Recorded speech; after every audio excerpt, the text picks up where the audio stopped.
আউযুবিল্লাহিমিনাশ-শাইতানিৰ-ৰাজিম। বিসমিল্লাহিৰ-ৰহমানিৰ-ৰহিম। সূৰা আল-আলাক ৰক্তপিণ্ড। সূৰা number ৯৬, মুঠ আয়াত ১৯। মক্কাত অৱতীৰ্ণ। মুঠ ৰুকু ১। পৰম কৰুণাময় পৰম দয়ালু আল্লাহ তাআলাৰ নামত আৰম্ভ কৰোঁ। পঢ়া। এইটো কোৰাণ শৰীফৰ প্ৰথম সূৰা, প্ৰথম নাজিলকৃত সূৰা তাৰমানে।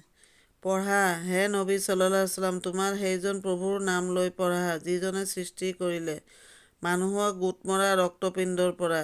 পঢ়া, তোমাৰ প্ৰভু মহানুভৱ, যিজনে কলমৰ সহায়েৰে শিক্ষা দিছে। মানুহক এনে শিক্ষা দিছে যিবোৰ তাৰ জনা নাছিল। কেতিয়াও নহয়, মানুহে সীমা লংঘন কৰে, অবাধ্য হয়, কিয়নো সি নিজকে স্বনিৰ্ভৰশীল বুলি ধাৰণা কৰে।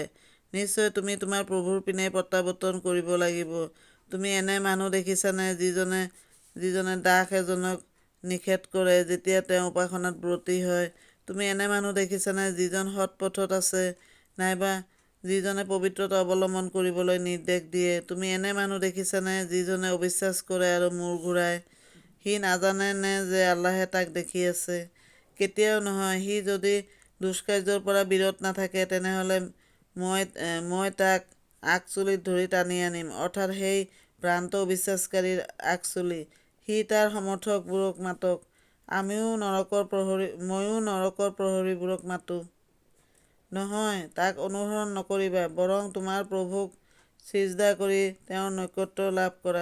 লাষ্টত চিজদা আছে, এটা চিজদা দিব লাগিব। সমাপ্ত।